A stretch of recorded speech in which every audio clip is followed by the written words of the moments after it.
Oke, boleh banget. Aku persilahkan dari Kak Alesa untuk mulai memperkenalkan diri beserta komunitas yang diperjuangkannya. Silakan Kak Alesa. Oke, terima kasih banyak ya Kak Ayu atas waktunya. Sekali lagi, perkenalkan, namaku Alessa dari Baramuda Indonesia. Aku sendiri punya background mahasiswa farmasi, tetapi memang passionku itu di bidang lingkungan. So I have a big passion about environmental issues and also social issues. Kalau Baramuda sendiri, Baramuda Indonesia itu adalah komunitas anak muda.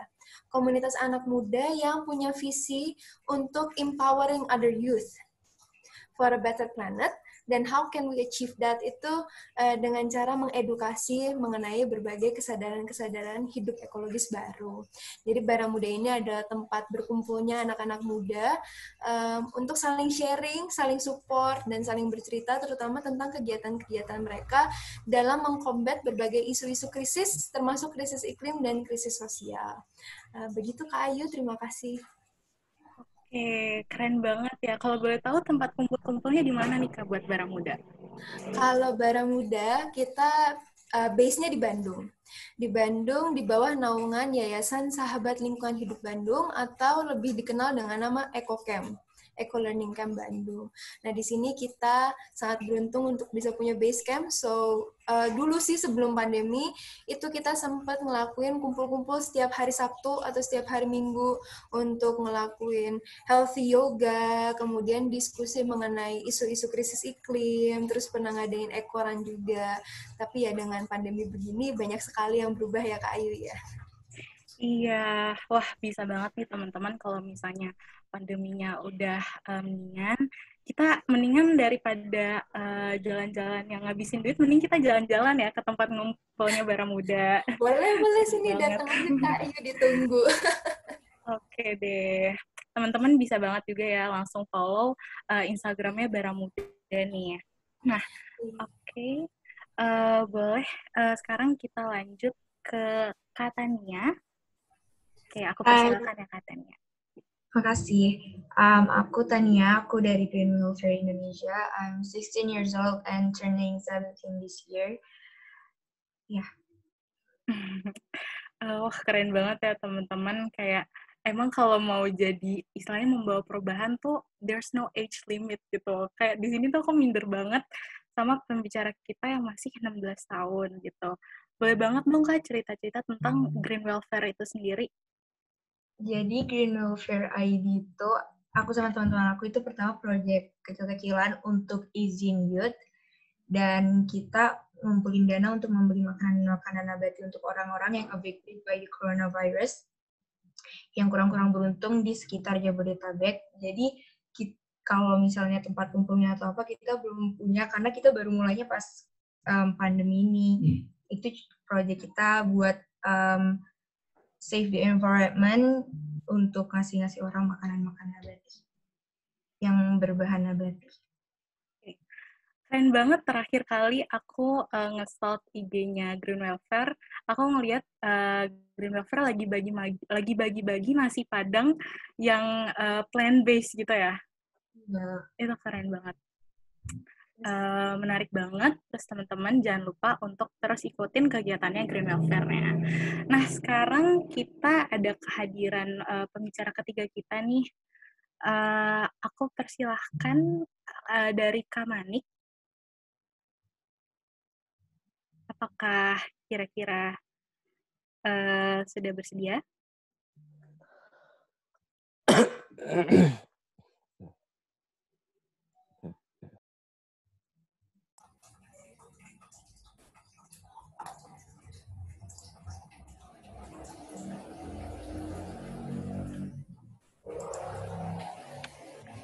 Halo Kak Manik.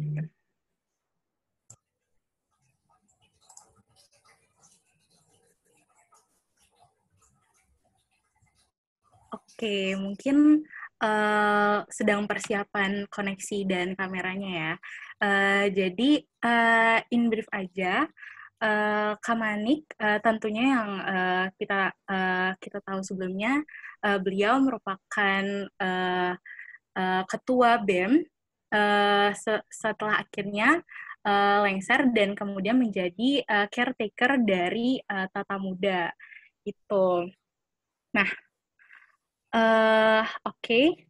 Apakah sekiranya Kak Manik sudah bisa memperkenalkan diri?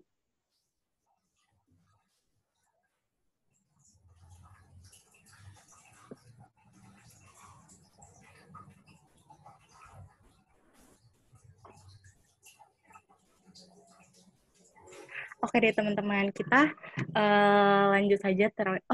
Oke. Udah. Oke deh. Halo Kak Manik.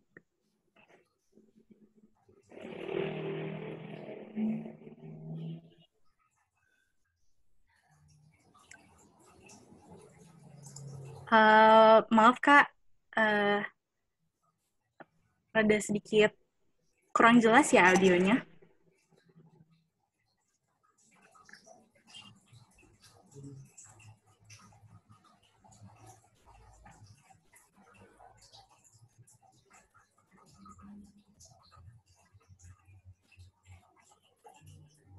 Oke.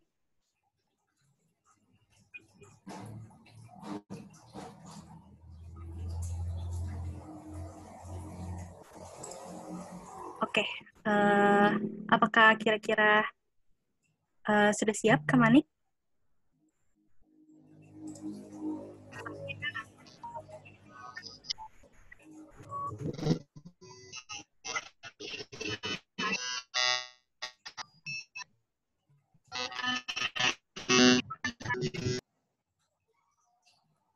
Oke deh, teman-teman, sambil kita nunggu Kak Manik, mungkin kita bisa lanjut ngobrol-ngobrolnya dulu ya. Nah, tadi kan kita udah ngobrol-ngobrol bareng tentang komunitas yang kira-kira Kak Tania dan Kak Alesa sedang perjuangkan nih. Nah, aku penasaran banget nih, kira-kira apa sih yang melatar belakangi kakak dalam membawa perubahan di usia muda sekarang? Apalagi yang tadi aku ngobrol-ngobrol, Kak Alesa sendiri baru lulus aja ya dari ITB, terus Kak Tania juga masih SMA nih sekarang ya. Nah, apa sih yang melatar belakangi kakak dalam membawa perubahan di usia muda sebagai young change maker, dan boleh deh cerita bagaimana kisahnya sehingga mau membawa perubahan tersebut. Boleh aku persilakan dari Kak Lesa? Oke deh, Kak Ayu. Kak Ayu, aku diingetin ya kalau waktunya kelebihan. Takutnya jadi curcol nanti. Oke, nggak apa-apa. Iya. Jadi kalau ditanya kenapa sih mau jadi young change maker dan kapan gitu, itu pertama kali waktu SMA. Jadi waktu SMA aku pernah ikut pelatihan tentang climate change, tapi bukan yang dari Al Gore. Ini pelatihannya namanya Pachamama. It's a symposium namanya Awakening the Dreamer, Changing the Dream. Nah, di simposium ini itu yang mereka jabarkan kepada kami itu tentang bagaimana sih kita sebagai warga dunia, warga bumi, itu menciptakan dunia yang lebih sustainable, yang socially just, dan spiritually fulfilling. Dan ketika mendapatkan pelatihan itu tuh kayak tercerahkan gitu ya Kak Ayu ya. Jadi kayak tiba-tiba terpikir, iya ya, sebetulnya aku tuh ngapain sih? What am I doing? Aku sekolah iya, aku belajar iya, tapi sebetulnya buat apa? So what's my ultimate goal? Dan berangkat dari kesadaran itu akhirnya aku merasa terpanggil untuk menceritakan juga nih tentang simposium ini kepada teman-teman SMA aku. Dan akhirnya aku bersama tim itu arrange pelatihan simposium Pachamama ini untuk 500 siswa di SMA. Aku dulu di SMA Kolese Loyola Semarang. Dan it is life changing, it is a turning point for me. Dan dari acara itu terus aku sadar I want to spread what I have. I want to tell my other youth, my friends, bahwa there's something bigger than us, there's something that we can work on together. Dan makanya kenapa akhirnya aku sampai di titik membangun Bara Muda. Kalau Bara Muda sendiri itu lahirnya dari kami teman-teman di ITB yang punya misi yang sama gitu ya. Misi yang sama berangkat dari perasaan bahwa sebetulnya banyak sekali anak muda yang sudah terpanggil, sudah memiliki kesadarannya untuk do something for the earth, sudah memiliki kesadaran untuk start taking action. Small simple steps, small action, tapi tidak didukung karena lingkungannya yang tidak mendukung. Misalkan nih kayak udah banyak nih yang pengen bawa tas belanja sendiri, udah banyak yang pengen pakai sedotannya sendiri, cuman banyak sekali vendor-vendor yang belum memfasilitasi itu. Nah, Bara Muda hadir untuk meneguhkan nih teman-teman yang memang sudah punya panggilan itu, yang pengen mulai bergerak, untuk tetap bertahan meskipun banyak sekali gangguannya ya Kak Ayu ya, kayak ada aja tempat-tempat yang nggak boleh nih pakai tumbler sendiri karena policy dari perusahaannya, ada yang nggak ngizinin kita take away dengan tempat bekal sendiri, itu ada-ada aja kayak gitu. Dan Bara Muda hadir untuk bilang it's okay, the world is like that, tapi kalian jangan khawatir karena kami ada di sini untuk terus menemani kalian, untuk kita bisa saling berdiskusi, bisa saling sharing, dan bisa saling menguatkan.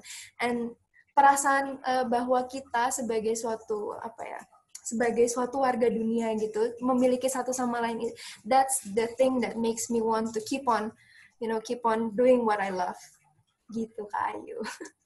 Oke, keren banget deh. Ya, keren banget ya. Jadi awalnya tuh dari banyaknya udah adanya keinginan untuk memulai gaya lingkungan yang istilahnya eco-friendly, tapi ada banyaknya gangguan, maka dari situ Bara Muda hadir untuk bilang it's okay, jangan khawatir gitu ya. Berasa sama sahabat gitu, diperhatiin sama teman sendiri gitu. Oke, keren banget. Oke, selanjutnya aku boleh dari katanya untuk sharing gimana sih Kak latar belakang Kakak mau membawa perubahan di usia muda, terus gimana kisahnya gitu. You don't need a lot of life experience to be a change maker, menurut aku. No one person can do anything alone, and it always take you inspiring others to make an impact. Jadi dari hal-hal kecil itu yang bisa membuat aku membawa perubahan, dari yang menemukan creative action to solve a social problem dan yang lain. Intinya, I have an empathy for others. Aku punya goal untuk menjadikan dunia ini menjadi tempat yang lebih baik. Because in the end, being a change maker means being someone who's able to inspire others, yang bisa menginspirasi satu sama yang lainnya. Dan juga yang bisa beradaptasi akan perubahan-perubahan di sekitar kamu, and simply being the change you want to see happen. That's all. Oke, keren banget ya. Berarti kita di sini harus punya semangat untuk bisa inspire the others. Oke. Nah, aku pengen balik lagi nih ke Kak Manik. Apakah kira-kira sudah bersedia? Halo, oke. Halo, Kayaknya Kak. udah masuk ya suaranya. Oke, ya udah masuk. Sip. Ya. Oke, tadi aku udah kenalan nih sama Kak Alesa, sama Kak Tania. Mungkin aku belum kenalan lebih jauh lagi sama Kak Manik, beserta komunitas yang lagi diperjuangkan Kak Manik. Boleh banget Kak cerita-cerita sama audiens. Oke, jadi... Halo? Ya? Ya, oke. Udah. Ya, jadi kenalin, nama aku Manik, dari Tata Muda, dulu sempat di BEM UI, dan jadi ketua BEM UI waktu itu tahun 2019, cuman fokusnya sekarang di Tata Muda adalah youth empowerment. Jadi kita fokus kepada anak-anak muda di Indonesia supaya mereka sebagai pemuda. Kira-kira kayak gitu sih kalau misalnya gambaran untuk Tata Mudanya sendiri. Singkatnya kayak gitu. Biar nanti ngobrol-ngobrol aja. Ya, tadi udah cerita juga sama kakak-kakak lain tentang latar belakang kakak dalam membawa perubahan di usia muda dan bagaimana kisahnya. Nah, boleh banget dong Kak cerita gimana sih latar belakang kakak dalam membawa perubahan di usia muda sebagai yang change maker dan bagaimana kisah dalam memulainya. Oke.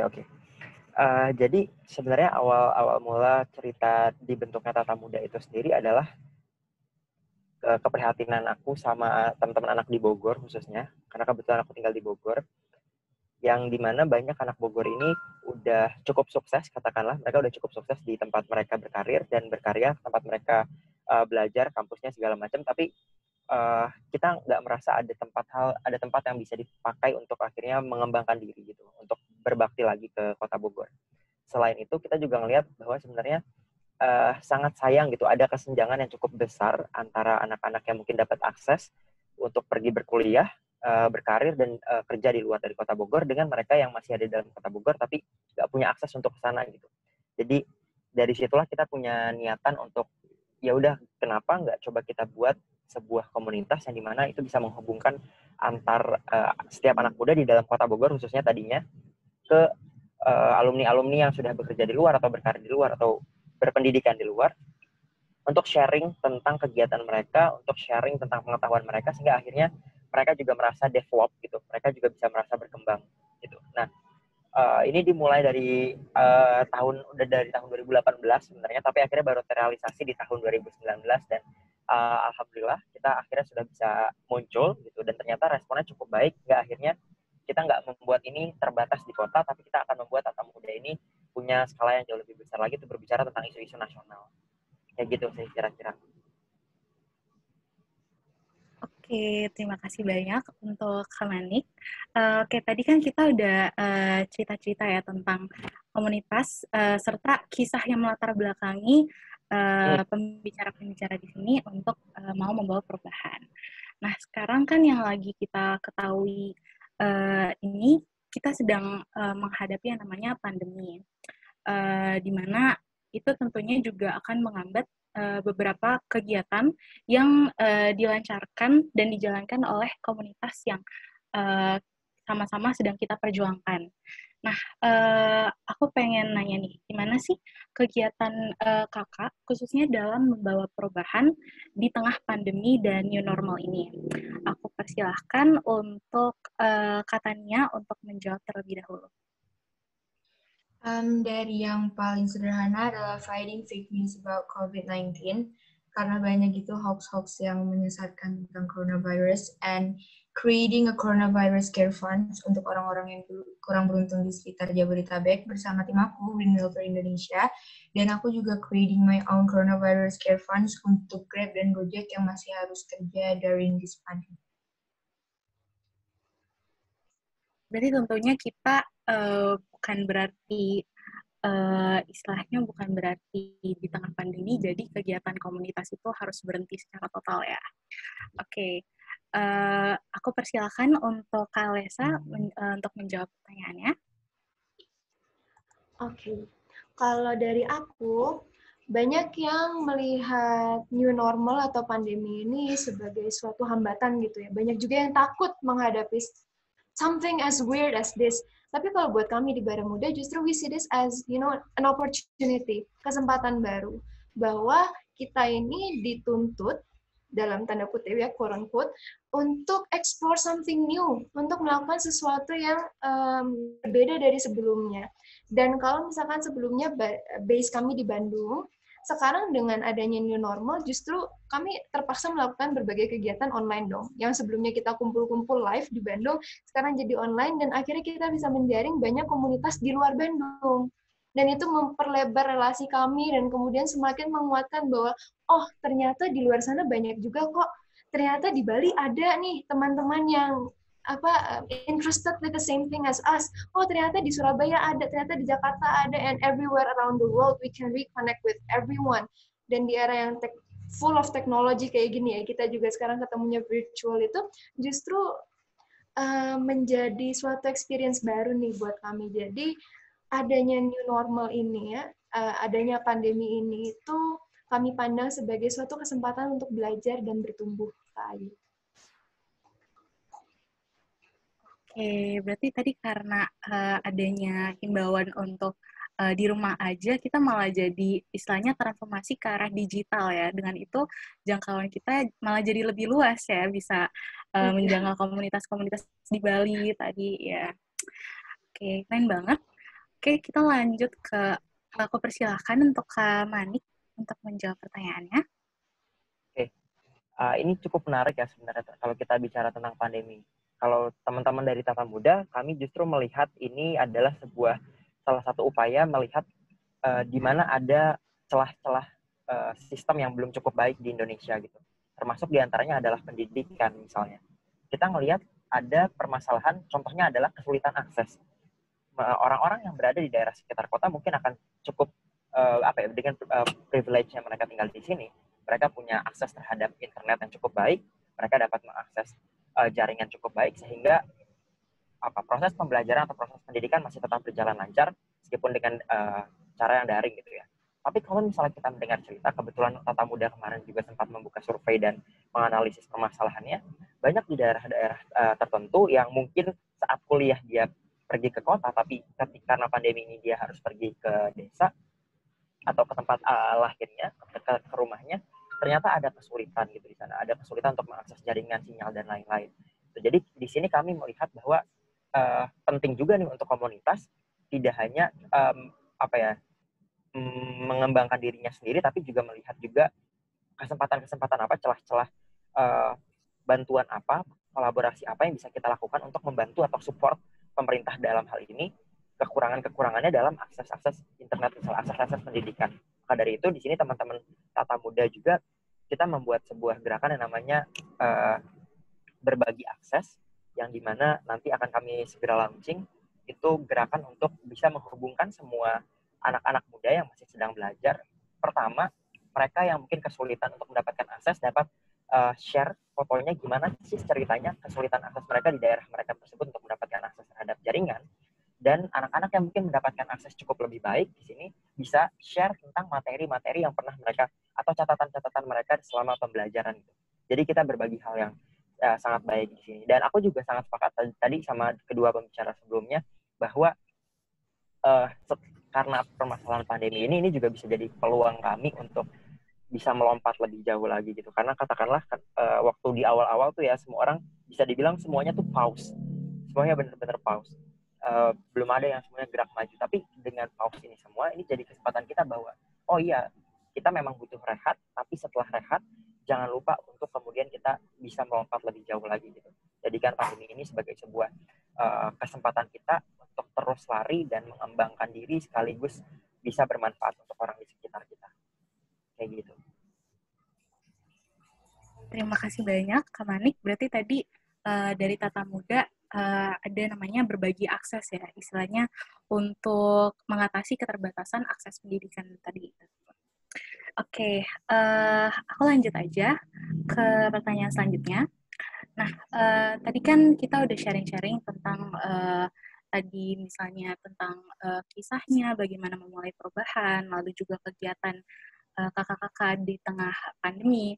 Nah, aku penasaran nih, kira-kira untuk bidang apa aja sih yang sekiranya itu memerlukan perubahan? Kayak contohnya, kayak misalnya kalau di aktivis hijau sendiri kita fokus terhadap lingkungan, atau mungkin ada juga dalam kesetaraan, edukasi. Dan selanjutnya, kenapa kita sebagai anak muda itu harus turun tangan? Oke, aku persilahkan untuk Kak Alessa menjawab terlebih dahulu. Oke, kalau dari aku dan dari Bara Muda, sama nih kayak aktivis hijau. Jadi fokus kami itu di lingkungan. Dan memang betul ya, lingkungan ini banyak sekali yang harus kita bawa perubahan untuk lingkungan. The word new normal itu jangan sampai cuma jadi slogan. New normal ini harus menjadi gaya hidup baru. Dan yang harus diperhatikan juga di new normal adalah jangan sampai kita kembali ke habit-habit kita sebelumnya yang sebetulnya dalam tanda kutip merusak lingkungan. With this pandemic, with us being at home, itu justru banyak sekali sampah plastik yang akhirnya tidak terbuang sia-sia kan, karena kita jadi jarang belanja keluar, nggak belanja makanan kemana-mana, kemudian penggunaan sedotan plastik juga turun, transportation juga turun karena kita nggak boleh kemana-mana juga, everyone is at home, dan the world is healing. Kayak tadi kata Kak Manik, the world is in a pause. Dan ketika kita memberikan waktu untuk dunia ini sembuh, untuk heal itself, try not to hurt it again ketika new normal ini kemudian berakhir gitu ya. Yang penting adalah untuk kita menyadari bahwa banyak sekali seharusnya behavior kita yang bisa kita rubah pelan-pelan. Dan justru new normal ini menjadi suatu stepping point untuk kita rethink, what we do we really need this? Apakah kita perlu hal ini? Apakah kita bisa melakukan hal lain yang lebih baik gitu, Kak Ayu? Oke, setuju banget ya buat Kak Alesa, apalagi kan new normal ini istilahnya justru karena makin tingginya online shop dan lain, sampah packaging dan misalnya kayak istilahnya sampah-sampah tersebut istilahnya malah makin membludak karena new normal ini ya. Oke, berarti itu teman-teman kita harus, yang tadi Kak Alesa sebutin sebelumnya, kita harus rating ya dalam kegiatan-kegiatan kita sehari-hari. Oke, selanjutnya aku persilahkan untuk Kak Manik untuk menjawab pertanyaannya. Yap. Kalau misalnya tadi, aku mungkin akan soroti tentang seberapa berdampaknya di anak-anak muda tadi ya, sesuai dengan pertanyaannya juga. Pertama, kalau misalnya kita melihat dengan kondisi pandemi yang seperti ini, gitu, atau bahkan sebelum pandemi yang terjadi seperti ini, kita harus menyadari bahwa kekuatan anak muda itu sangat besar. Kekuatan pemuda itu sangat-sangat besar. Karena kalau kita bisa melihat sejarahnya, pasti selalu ada tokoh pemuda dari setiap perubahan yang besar terjadi di dalam dunia ini.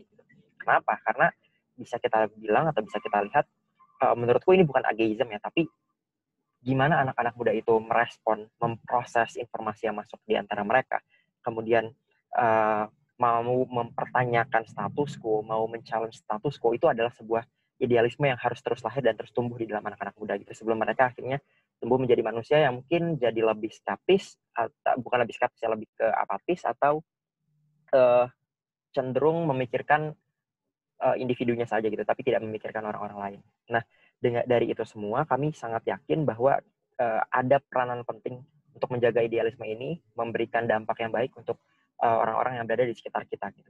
Nah, termasuk juga bagaimana teman-teman Tata Muda percaya, ini kita selalu bilang bahwa sebenarnya kita bergerak atau ranahnya adalah di kepemudaan gitu, youth empowerment.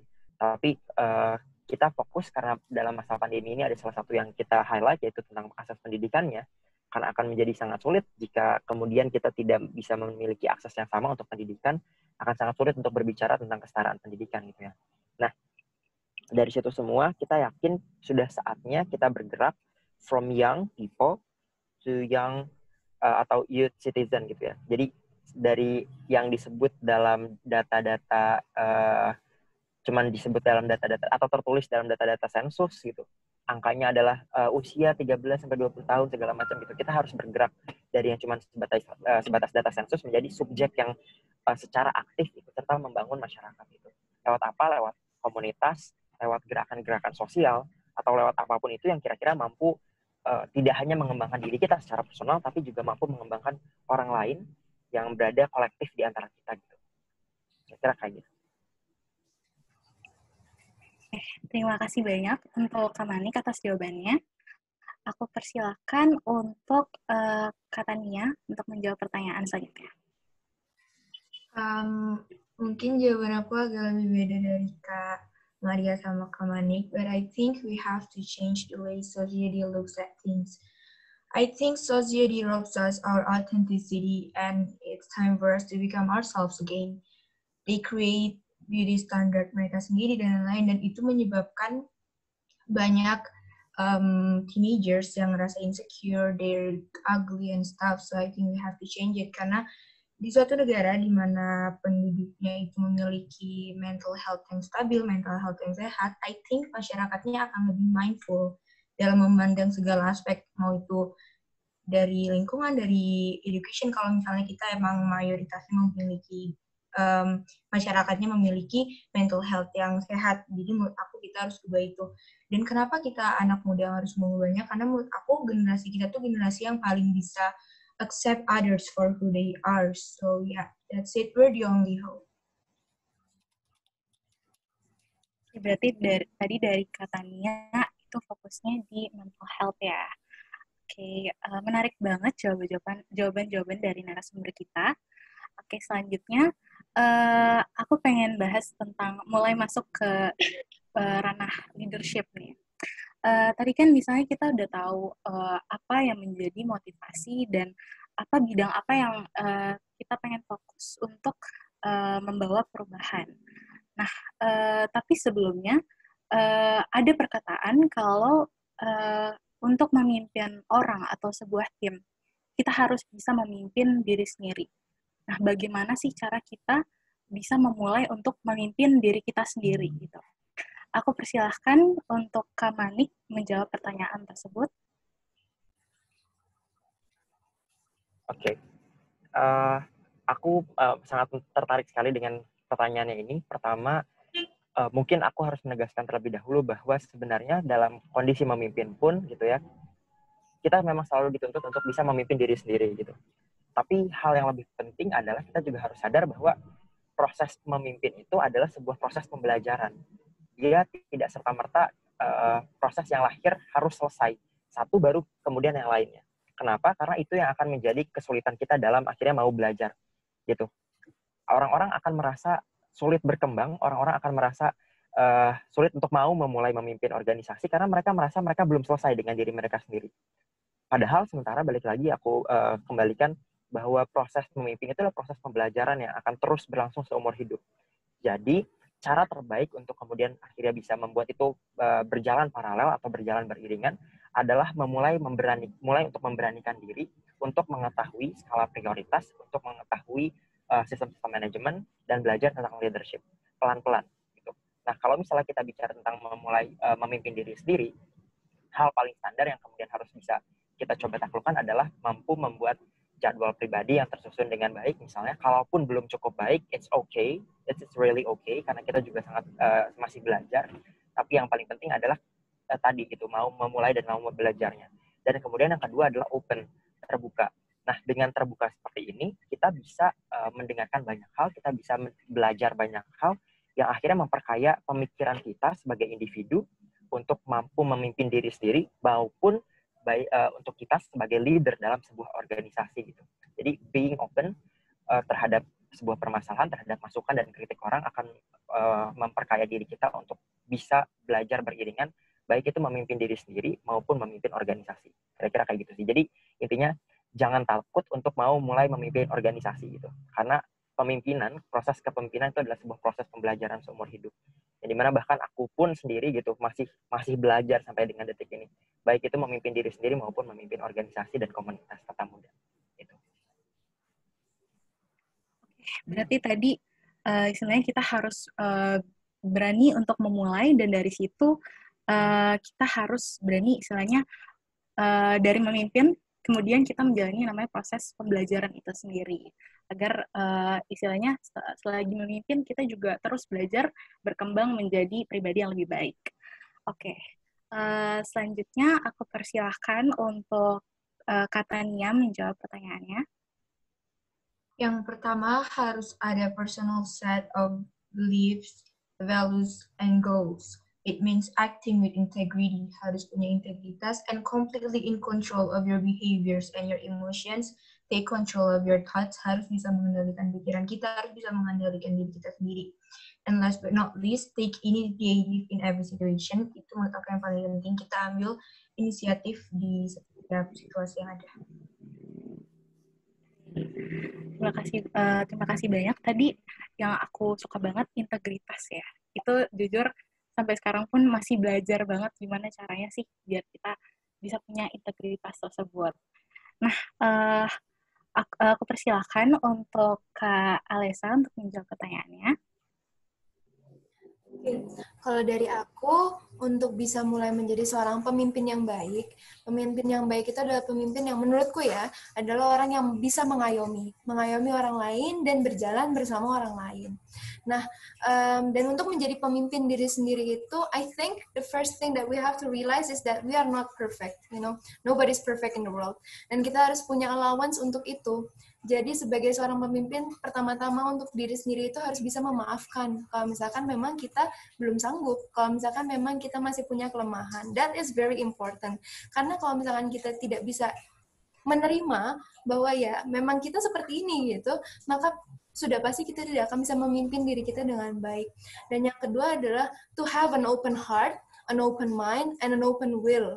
Nah, untuk bisa punya hati yang terbuka, pikiran yang terbuka, juga semangat gitu ya untuk menghadapi semua hal ini. Keterbukaan hati dan keterbukaan pikiran itu akan pasti membawa kita kepada hal-hal baik kok Kak. Jadi dimulai dari situ, dan aku rasa kita sebagai seorang pribadi akan terus berkembang, terus belajar, dan terus menjadi manusia yang lebih berkualitas. Dan ketika kita menjadi manusia yang lebih berkualitas setiap harinya, that is already a sign that we are leading ourselves into a better path.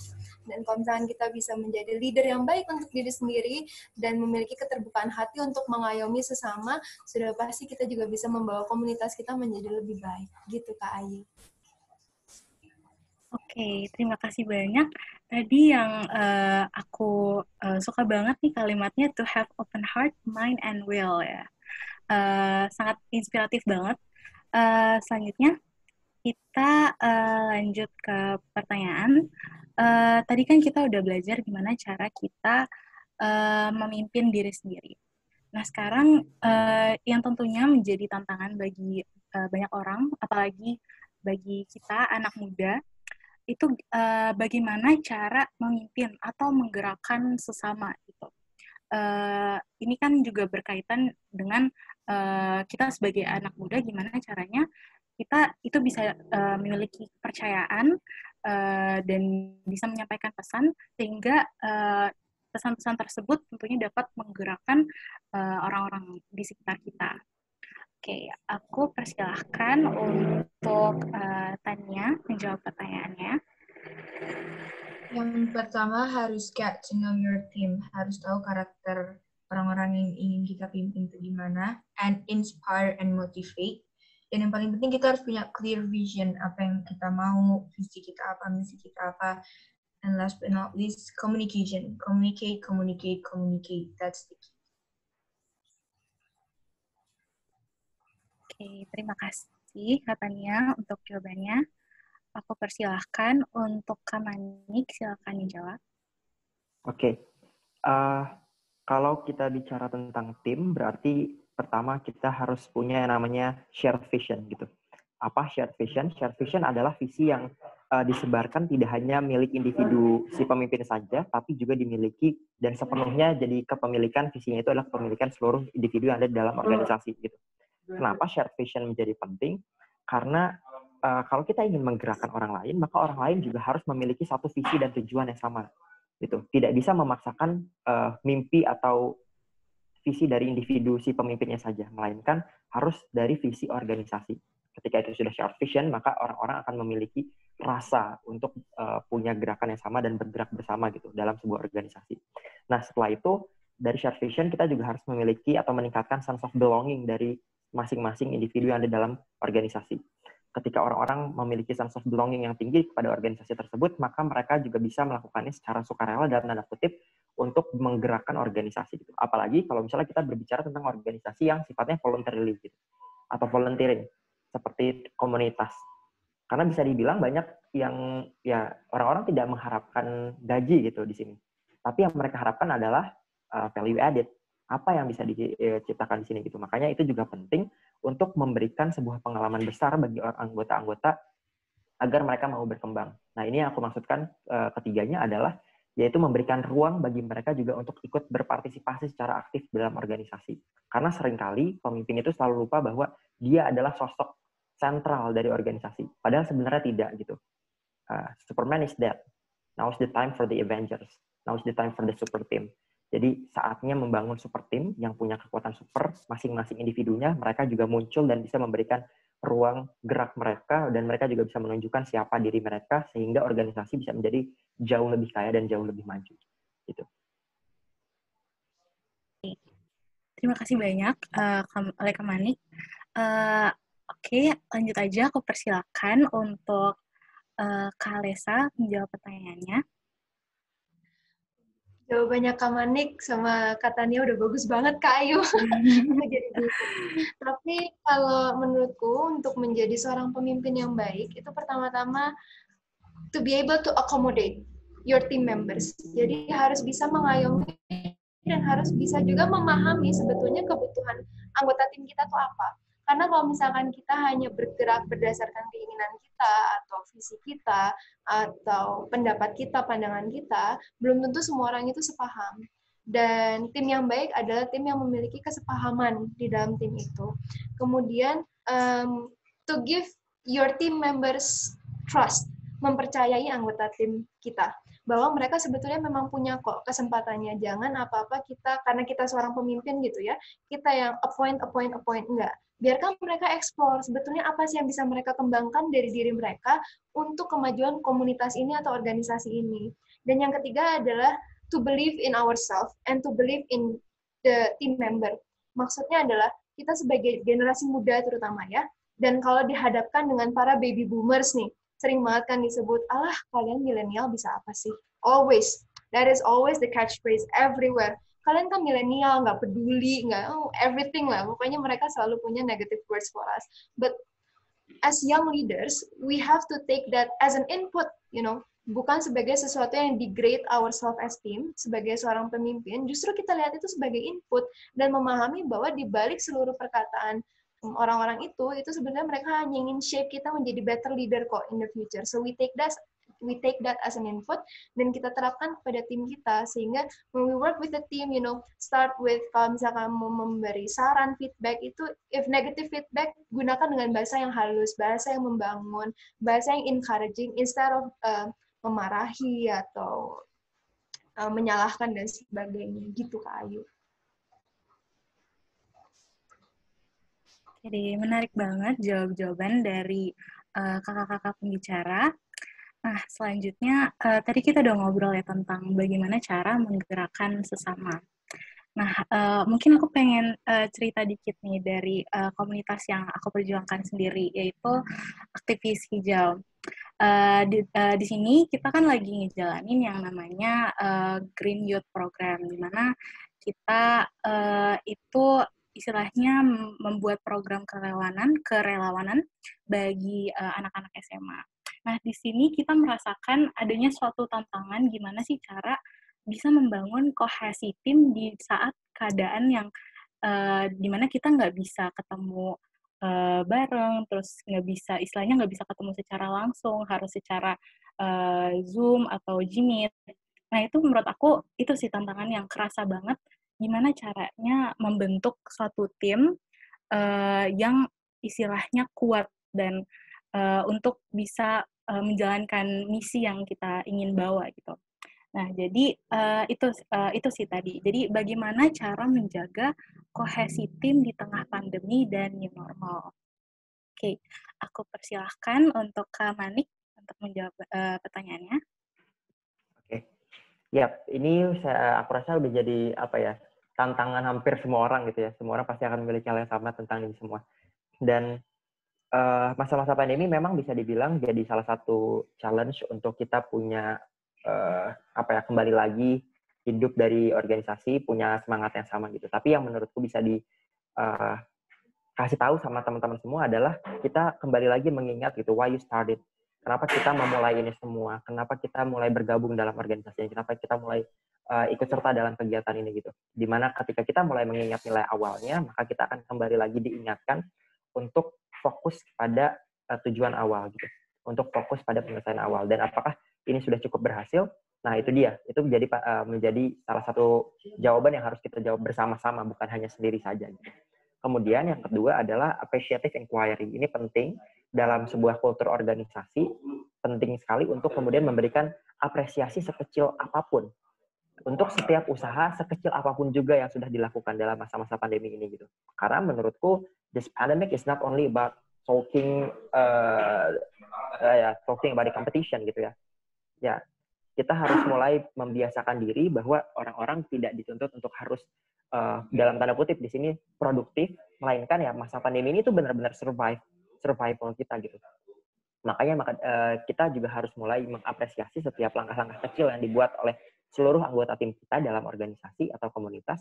Setiap ada kemajuan sedikit pun itu harus kita berikan apresiasi. Apapun itu bentuk apresiasinya, setidaknya lakukanlah itu sehingga kita bisa mulai membentuk anggota organisasi tim yang tetap dalam tanda kutip di sini ramah dengan kondisi serta mampu menghadapi permasalahan di kemudian hari gitu. Serta yang ketiga terakhir adalah gimana kita juga mau untuk memulai bergerak dari zona nyaman gitu ya, karena ini mungkin kalau misalnya kelamaan kita istirahat juga atau kelamaan kita berdiam diri juga dalam masa pandemi ini, maka secara tidak langsung ini malah menjadi zona nyaman kita yang khawatirnya adalah tidak membuat kita untuk berkembang, melainkan membuat kita leha-lehaan gitu aja terus di kamar dan lain-lain. Nah ini yang perlu dirundingkan oleh teman-teman dalam satu tim gitu. Langkah apa yang kira-kira bisa kita lakukan, tapi bersamaan. Gitu. Jadi mengembangkan langkah-langkah musyawarah serta kolektivitas dari organisasinya, kayak gitu. Oke, berarti tadi kita harus istilahnya memegang tujuan akhir, lalu juga harus jangan lupa appreciative inquiry, agar kemudian kita bisa terus bergerak keluar dari zona nyaman, tentunya diperkuat dengan musyawarah. Nah, aku persilahkan untuk Kak Lesa menjawab pertanyaannya. Oke, kalau dari aku, untuk menjaga kohesi tim di masa-masa kayak gini ya, jadi tim, kan sekarang semuanya meeting online, Google Meet, Zoom, and every day, mulai dari jam 8 pagi sampai jam 5 sore itu meeting aja terus depan komputer gitu. Dan itu tuh lama-lama bisa melelahkan sekali, karena kita memandangi screen kan setiap saat, that can really decrease your team's, kemampuan bekerja tim. Itu akan bisa menurun drastis karena kondisi mereka yang juga menjadi tidak sehat karena terlalu banyak menatap layar. Jadi menurutku sebagai a good leader ya, a good teammate, itu first of all kita harus accommodate anggota tim kita. Kita harus mengakomodate kebutuhan mereka apa. Kita harus mengerti dulu saat ini kondisi mereka seperti apa. Karena mungkin ada beberapa yang ketika dipaksa untuk berdiam diri di rumah, it affects their mental health. Karena mereka tidak terbiasa, karena mereka adalah orang yang extrovert. Dan kita nggak bisa memaksa mereka untuk keep on doing the regular job because it's different and we have to accommodate that. Dan ketika kita sudah paham bahwa anggota tim kita ini sangat beragam, some people are like this, some people are like that, we have to support each other. Supporting each other, we can back them up ketika mereka tidak bisa mengerjakan pekerjaan mereka, mungkin kita bisa back up dulu, atau we support them using small things, misalkan ternyata anggota tim kita ada yang tiba-tiba suka berkebun, ya we support, we say, okay, that's really great, what can we help, what can we provide, do you want us to buy you something, and that really gives you, that really gives the team soul, bukan hanya sebagai suatu tim yang bekerja, tetapi tim yang betul-betul saling menolong satu sama lain. Dan ketika memang kita mengadakan meeting-meeting nih online kayak gini, make it interesting, jangan cuma meeting yang masuk ke dalam Google Meet, masuk ke Zoom, langsung, oke, selamat pagi Bapak Ibu semuanya, mari kita mulai meeting hari ini, that is very boring. Itu akan membuat tim menjadi tidak tergairah untuk melakukan pekerjaannya. So, kalau misalkan kita di Baramuda, we use yang namanya points of view. Nanti aku ketik di chat, tapi points of view ini adalah tools yang bisa dipakai oleh banyak sekali perusahaan, anggota komunitas-komunitas untuk berdinamika bersama, melakukan rapat, tetapi bukan rapat yang terpimpin satu arah. Jadi bukan leader yang hanya, okay, this is our target, it's like this, our next meeting should be like this, our key results are like this, No. Kita menggunakan points of view untuk menggali sebetulnya dari tim apa yang mereka ingin kembangkan berikutnya. Gitu, Kak. Jadi, make it interesting so that it's not boring for them. Berarti tadi aku dapat intinya accommodate kebutuhan dari tim ya. Setuju banget nih Kak. Soalnya kan apalagi sekarang ini kalau misalnya lagi sering banget itu afeksi online atau kayak kirim hadiah lewat Gojek atau Grab itu kan sebenarnya that little things itu bisa benar-benar ngebahagiain seharian gitu ya. Oke, setuju banget.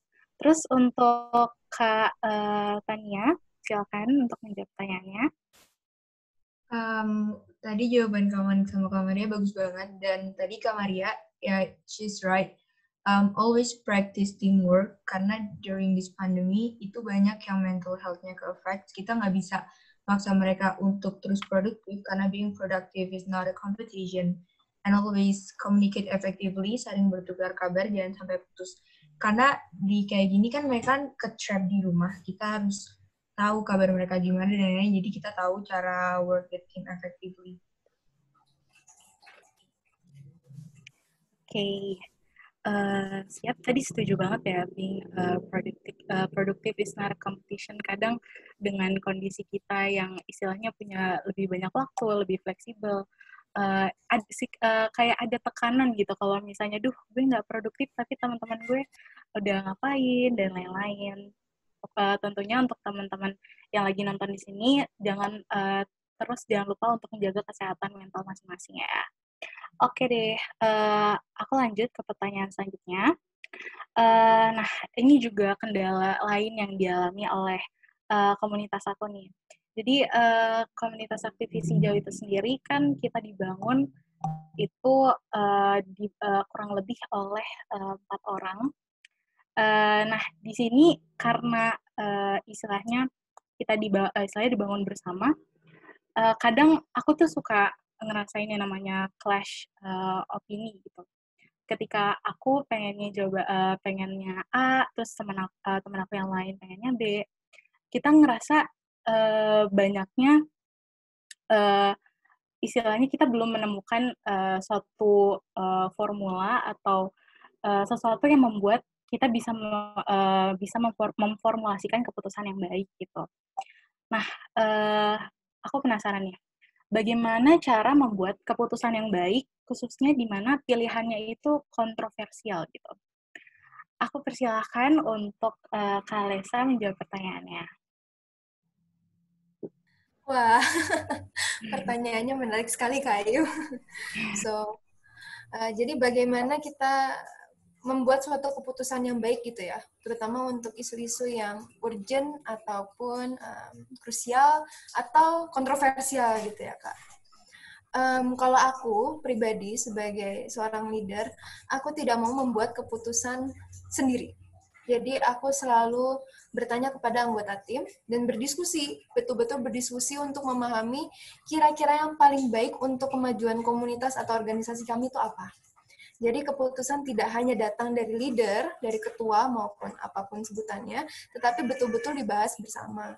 Dan keputusan diambil ini kalau misalkan berdasarkan diskusi bersama, kalau menurutku sih pasti adalah yang terbaik untuk kemajuan organisasi tersebut. Begitu, Kak Ayu.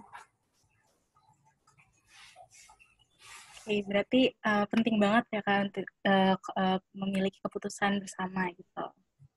Oke deh, aku persilakan untuk Kak Tania menjawab pertanyaannya.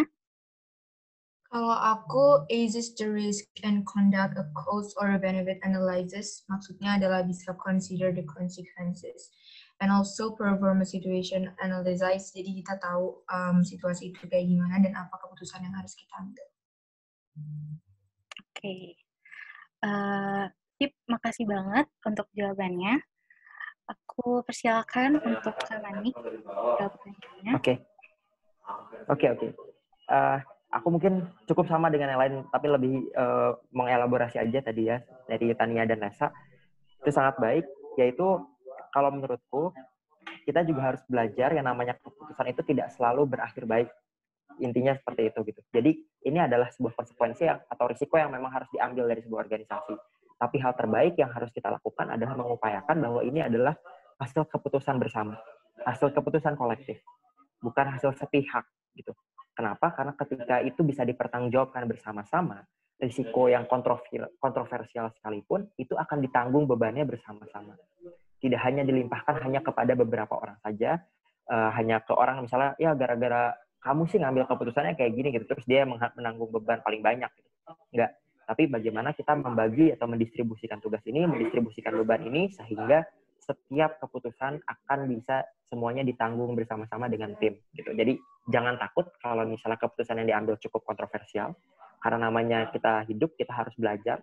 Karena namanya kita berorganisasi, kita pasti harus mengambil risiko.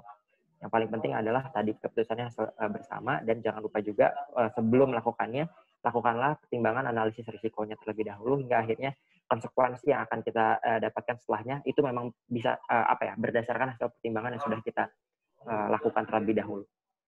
Kayak gitu. Oke, berarti tadi itu penting banget ya untuk memiliki hasil keputusan yang kolektif agar keputusannya tersebut tidak hanya dipertanggungjawabkan masing-masing, tapi juga dipertanggungjawabkan bersama sebagai tim.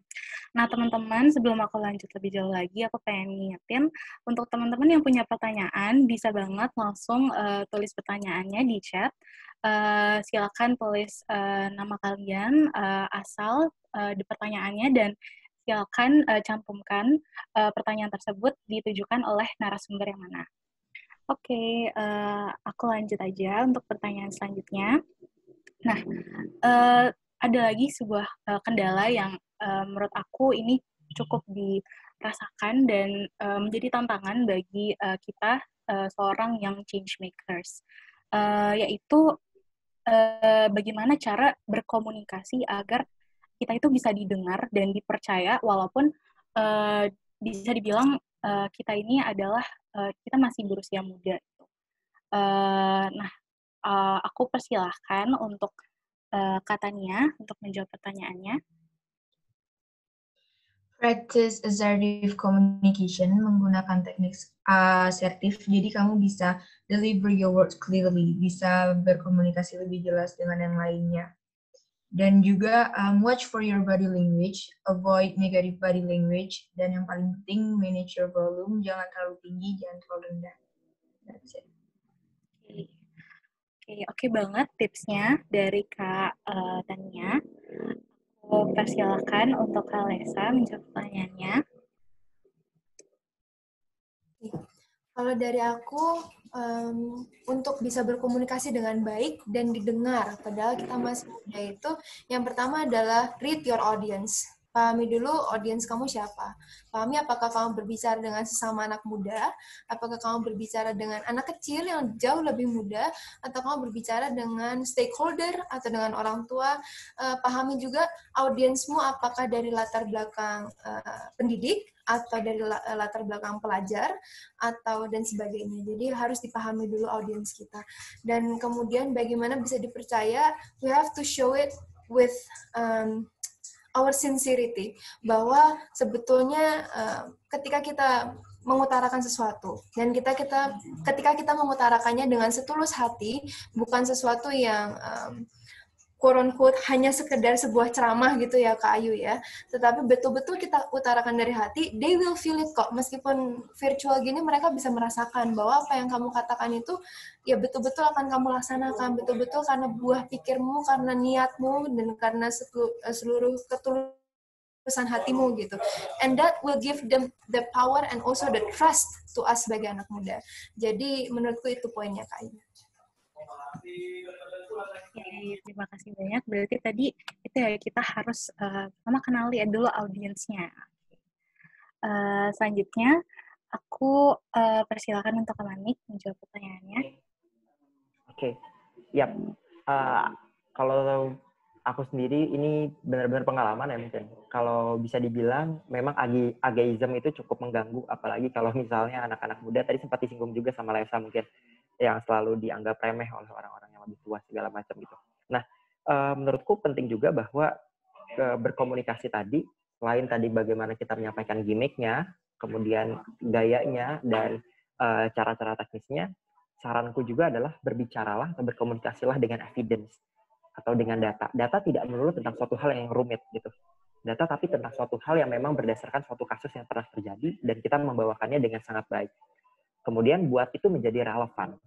Buat itu menjadi relevan tentang cara kita berkomunikasi, sehingga ketika tadi kita membawa evidence dan itu cukup relevan dengan orang yang kita ajak berbicara, mereka akan mengetahui bahwa kita memang benar-benar secara serius menyampaikan apa yang memang menjadi kendala atau permasalahan yang ingin disampaikan kepada mereka gitu.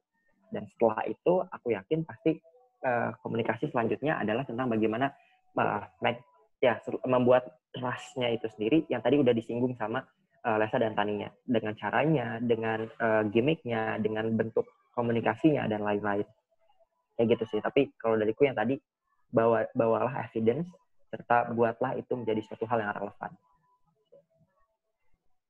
Oke, berarti jangan lupa yang paling penting itu evidence and make it relevant. Oke deh. Nah, sebelum kita masuk ke sesi tanya jawab nih, ada pertanyaan yang mungkin menjawab kebingungan teman-teman di sini yang udah tahu nih pengen jadi yang change makers dan pengen udah punya visi dan misi membawa perubahan di dalam suatu bidang yang menjadi passionnya teman-teman masing-masing. Nah, tapi mungkin di sini mungkin beberapa dari audiens masih banyak yang bingung gimana sih langkah nyata dalam membawa perubahan itu tersebut di dalam keseharian gitu. Apakah mungkin misalnya dimulai dari membuat komunitas atau misalnya dimulai dari personal branding dulu atau gimana nih Kak? Boleh aku persilakan untuk Kak Tania menjawab pertanyaannya. Maaf Kak, tadi suaranya putus-putus dari koneksi. Oke. Suara aku kedengeran nggak sih? Iya, kedengeran. Oke. Aku ulangin pertanyaannya ya. Apakah masih putus-putus? Halo? Halo? Oh iya, udah. Oke. Ya. Aku ulangin pertanyaannya ya. Jadi, bagaimana langkah nyata dalam mengajak sesama untuk ikut membawa perubahan?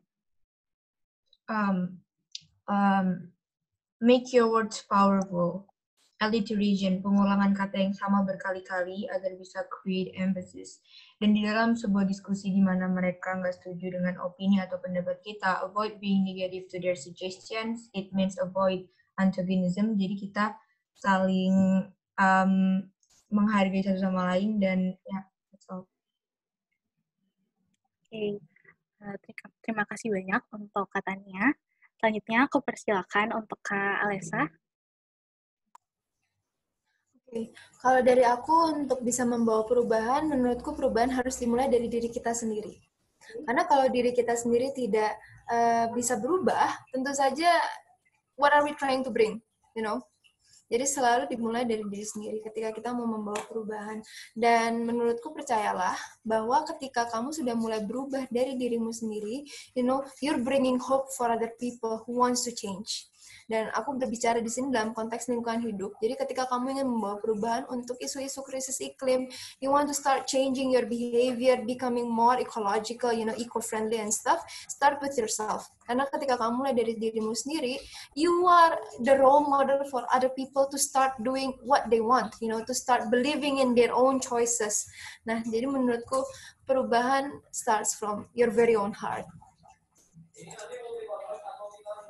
Oke, berarti tadi yang terpenting kita harus mulai dari diri kita sendiri terlebih dahulu sampai untuk kemudian kita bisa membuat langkah nyata untuk mengajak sesama ya.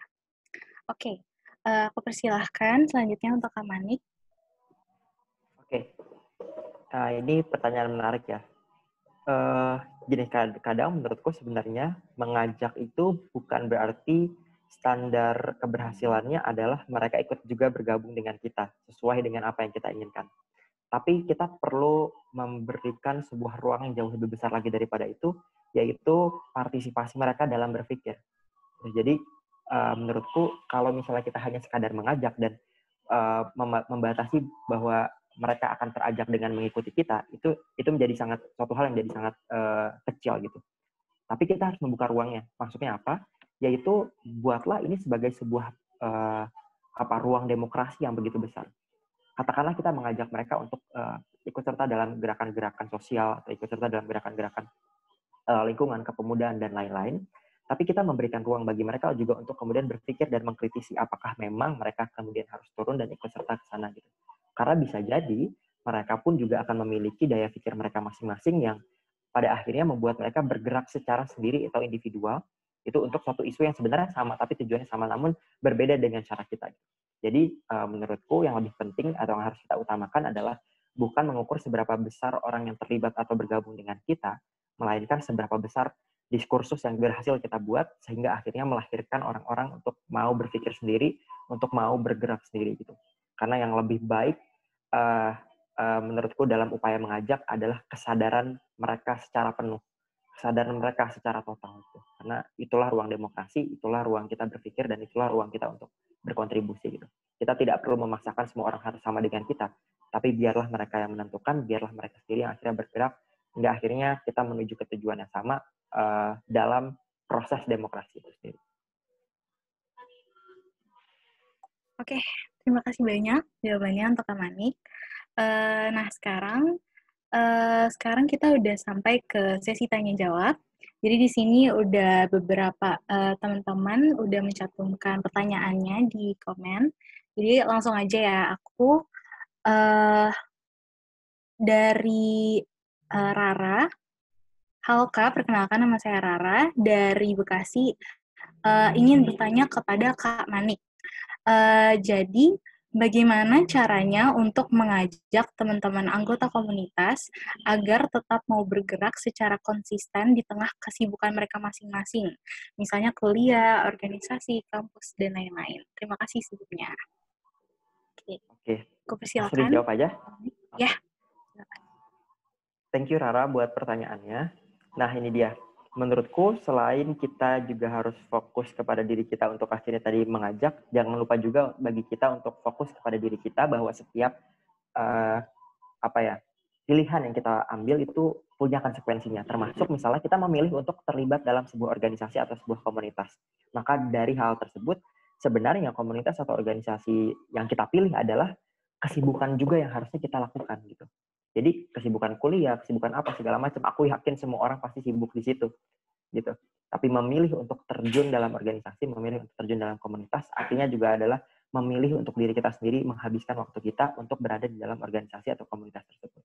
Nah, gitu. Jadi first thing first, sebelum akhirnya mengajak, jangan lupa bisa jadi kita juga adalah orang yang sebenarnya seperti itu, gitu. Mengabaikan apa yang sudah pernah kita pilih di awal.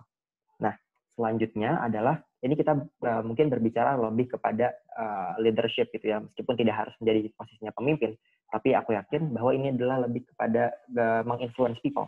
Nah, gimana sih caranya? Balik lagi yang tadi aku bilang di awal, shared vision. Kita harus punya shared vision-nya.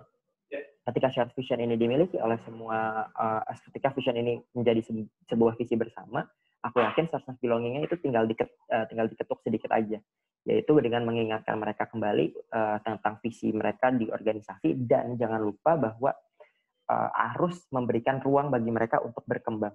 Kenapa? Karena bisa jadi ada banyak alasan bagi mereka untuk tidak mau atau misalnya terbatas bergerak dengan kesibukannya atau tidak menjadikan anggota atau komunitas kita sebagai prioritasnya. Adalah ada banyak hal kayak gitu. Itu karena kita ajak dan kita memberikan mereka ruang untuk bergerak, bisa jadi kita menjadi prioritas untuk mereka perjuangkan lagi. Nah, setelah itu tadi mungkin sempat disinggung juga sama Tania untuk kita juga harus tahu karakter mereka seperti apa. Sehingga pelan-pelan kita tahu background mereka seperti apa, kebutuhan mereka seperti apa, karakternya seperti apa, dan perlahan akan terjun juga untuk mencapai tujuan organisasi bersama-sama. Kayak gitu sih. Oke, terima kasih banyak Kak Manik untuk jawabannya. Aku lanjut aja ya untuk penanya kedua. Itu dari Mauriel. Halo Kak, izin bertanya. Saya ingin mendengar perspektif ketiga narasumber. Jadi di organisasi saya punya usulan untuk menambah komisi baru yang mengatur SDM. Komisi ini sangat diperlukan karena selama ini belum ada dan tidak jelas siapa yang mengatur SDM-nya, berakibat saling lempar tanggung jawab. Nah, ketika saya mengusulkan ini, kebetulan saya adalah ketua umumnya, anggota-anggota saya menolak dengan alasan tidak mau anggota komisi yang lain, tidak mau anggota komisi yang lain dikurangin. Mereka takut beban kerjanya jadi bertambah, sedangkan menurut saya komisi ini cukup diperlukan untuk pengembangan internal organisasi saya. Menurut kakak-kakak bagaimana dan apa yang saya harus lakukan? Oke, detail banget ya pertanyaannya. Oke, aku persilahkan untuk Kak Alessa untuk menjawab pertanyaannya terlebih dahulu. Oke, kalau dari aku nih yang bisa kamu lakukan pertama sebagai leader mereka adalah menggali dulu. Sebetulnya akar masalahnya ketika mereka bilang nanti beban kerjanya bertambah dan sebagainya, akar masalahnya ini di mana sih? Kenapa beban kerja mereka ini apakah sangat besar, apakah memang overwork dan overload ke setiap anggota-anggotanya. Jadi harus dilihat dari akar masalahnya dulu. Kemudian kebutuhan SDM ini karena adanya saling lempar tanggung jawab gitu ya Kak Mauriel ya. Artinya saling lempar tanggung jawab. Nah ini juga bisa dirunut lagi nih akar masalahnya. Kenapa bisa jadi saling lempar tanggung jawab? Apakah sebelumnya di organisasi ini tidak ditetapkan job description yang jelas untuk tiap-tiap divisi, kemudian target yang jelas untuk tiap-tiap divisi. Jadi mungkin bisa berangkat dari situ. Kemudian dimusyawarahkan kembali ketika kita sudah mengetahui akar permasalahannya yang lebih jelas dan lebih detail. Karena alasan yang dilemparkan di sini itu menurut aku mungkin masih di permukaan gitu. Pasti ada alasan pendukung di bawahnya yang harus kita pahami agar kita bisa menentukan apakah betul sebaiknya kita tetap mempunyai divisi SDM atau memang sebetulnya pengaturan SDM saja yang perlu dilakukan lebih ketat dengan menerapkan mungkin familiar tapi sistemnya namanya OKRs. Ada yang tahu OKRs ya, itu dipakai Google, kemudian Intel dan sebagainya. Biasa mereka melakukan setiap minggu OKRs ini untuk menentukan objektifnya tiap-tiap divisi dan key results dari tiap divisi. Nah, mungkin agar tidak jadi saling lempar tanggung jawab, bisa diterapkan itu gitu. So, the solution does not have to be you having a division of human resources, tapi how this committee this organization itu bisa mengatur resource-nya dengan baik menggunakan tools-tools yang disediakan. Seperti itu, Kak Mauriel, semoga menjawab. Oke, selanjutnya Kopir silakan untuk katanya menjawab pertanyaannya. Apa yang harus dilakukan itu berarti reaksi kakak ya. Dan menurut aku, stop reacting and start responding. Karena kalau kita bereaksi akan suatu hal itu defense mechanism menurut aku. Jadi kalau misalnya kita start responding itu kita jadi bisa tahu informasi from both the conscious mind and unconscious mind. So be mindful, pause, then consider a thoughtful and compassionate response. Itu dari aku. Oke, terima kasih atas jawabannya. Selanjutnya aku persilakan untuk Kak Manik.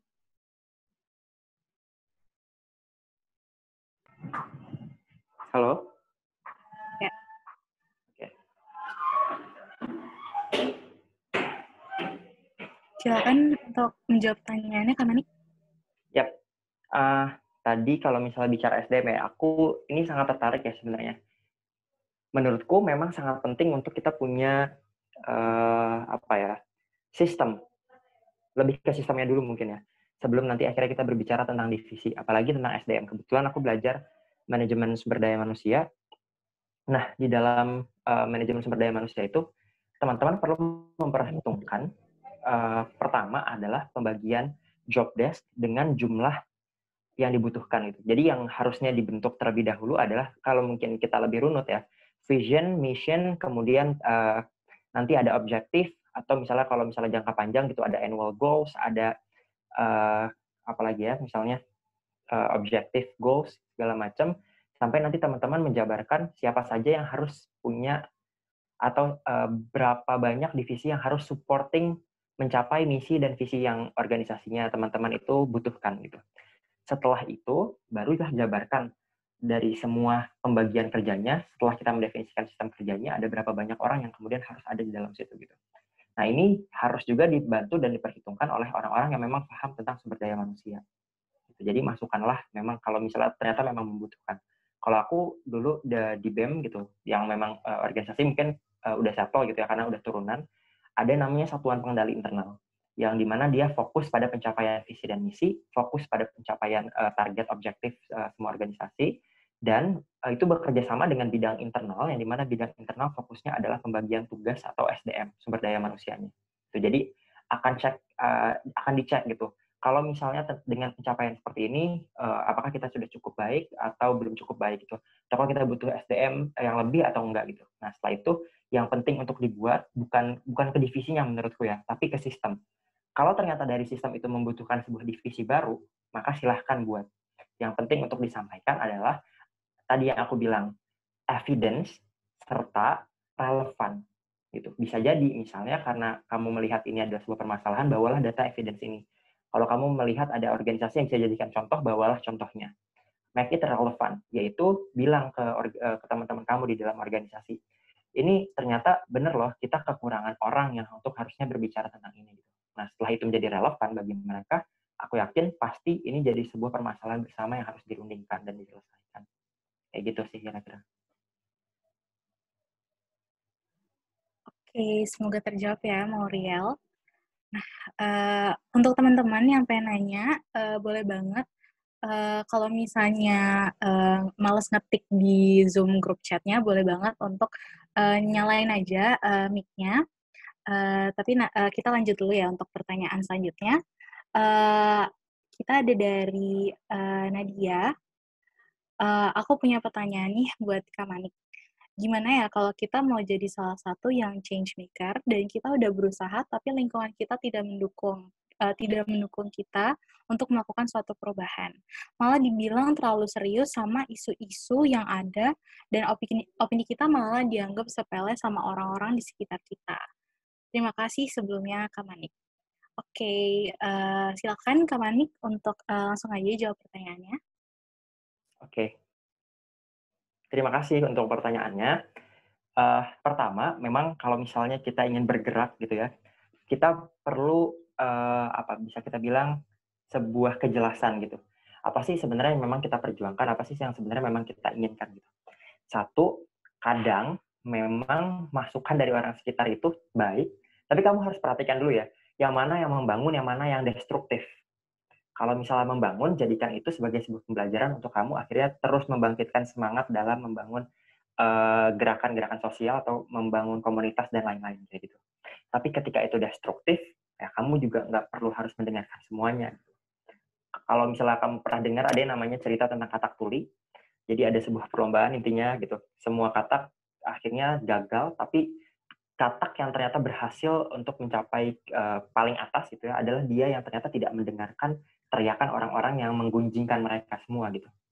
Apa artinya? Artinya adalah go on, jangan menyerah dan jangan kamu selalu menjadi orang yang ingin memenuhi semua ekspektasi orang-orang lain gitu ya, memenuhi semua keinginan orang lain. Kamu juga berhak untuk memilih, kamu juga berhak untuk menentukan kemana arah kamu gerak gitu.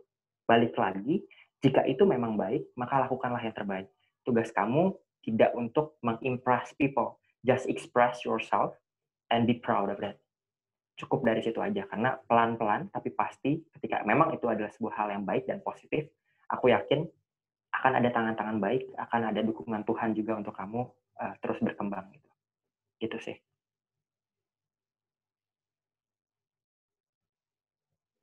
Baik, terima kasih banyak Kak Manik atas jawabannya. Nah, teman-teman, karena udah nggak ada lagi pertanyaan-pertanyaan di Zoom grup chatnya, aku sebelum masuk ke sesi foto, aku mau berterima kasih sama teman-teman di sini yang udah meluangkan waktunya untuk ngobrol-ngobrol bareng sama kita. Tentunya webinar ini tidak akan berjalan lancar tanpa bantuan teman-teman dari komunitas Teens Go Green, Greenfluencer, Youth Empowerment, acara lingkungan, serta seputar kampus.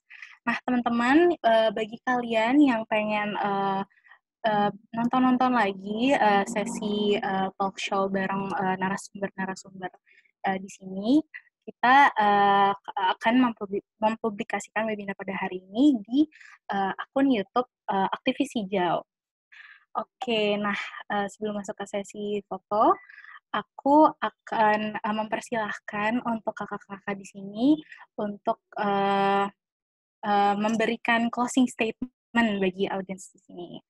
Oke, aku persilahkan untuk Katanya memberikan closing statement. Makasih untuk semua yang udah hadir.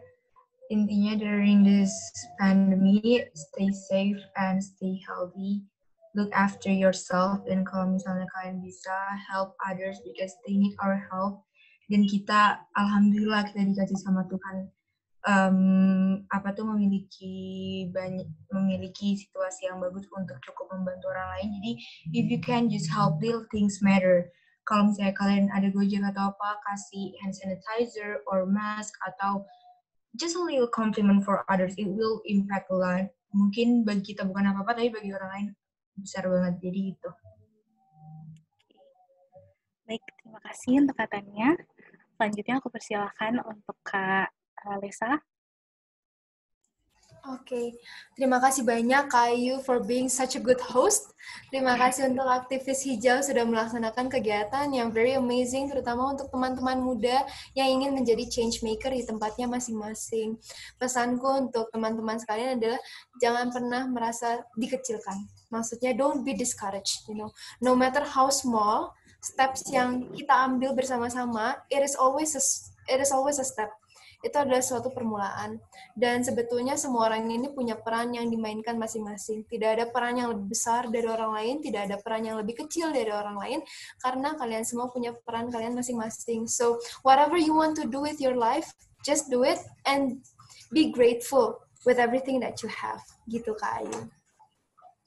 Oke, terima kasih banyak untuk Kak Alessa. Nah, selanjutnya aku persilakan untuk Kak Manik. Oke, aku mau ngucapin makasih sekali lagi buat Ayu, buat Alexa, dan buat Tania, sama teman-teman semua yang udah ikutin acara hari ini. Aku belajar banyak juga sebenarnya hari ini. Jadi pesanku sebenarnya dari semua pembicara-pembicara juga mungkin atau siapapun itu, kita di sini sama-sama belajar, jadi bukan berarti ada yang lebih daripada yang lain, karena aku pun juga belajar di sini. Jadi kedepannya semoga kita bisa terus bergerak dan berdampak bersama. Jangan lupa bahwa tujuan utama kita dalam diskusi adalah saling belajar dan saling mempertemukan satu sama lain, not to idolize people gitu ya. Jadi kedepannya mari yakinkan diri kita masing-masing bahwa setiap orang tadi betul banget punya perannya masing-masing. Dan saatnya kita bicara pada orang-orang lain di luar sana gitu ya. We are not the leader of tomorrow, we are the leader of today, and now is the time for us to lead. That's all. Oke, terima kasih banyak untuk Kak Manik. Nah, teman-teman, sebelum akhirnya kita foto-foto bareng nih, nanti dari co-host aktivis hijau akan share link untuk evaluasi pada hari ini agar selanjutnya kita bakal terus bisa sharing-sharing dan ngobrol-ngobrol bareng di webinar Mata Joling selanjutnya. Terima kasih banyak untuk narasumber kita pada hari ini. Keren-keren banget dan insightful banget. Tentunya apa yang udah kita obrolin dari tadi. Nah, sekarang aku persilahkan untuk peserta-peserta di sini untuk yuk nyalain kameranya biar kita bisa foto bareng. Nah, nanti fotonya pastinya bakal di-share di Instagram Aktivis Hijau. Oke, silakan nyalain ya.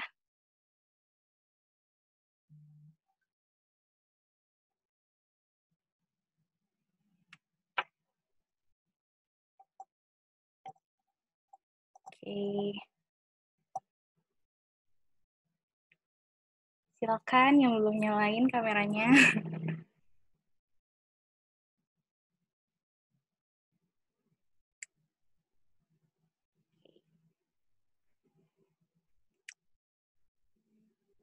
Sip. Oke. Aku mulai hitung aja ya. Oke. 1, 2, 3. Oke. Sekali lagi ya, boleh ganti gaya. Oke. 1, 2, 3. Oke, makasih banyak teman-teman semua. Jangan lupa untuk diisi link evalnya. Stay safe, stay healthy. Semoga apa yang udah kita pelajaran hari ini bisa bermanfaat buat teman-teman semua. Oke, selamat jumpa di webinar Mata Joling selanjutnya ya. Oke, Thank you semuanya. Sampai jumpa.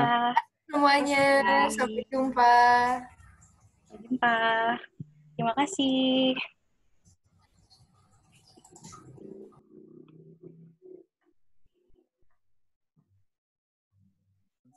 Thank you so much.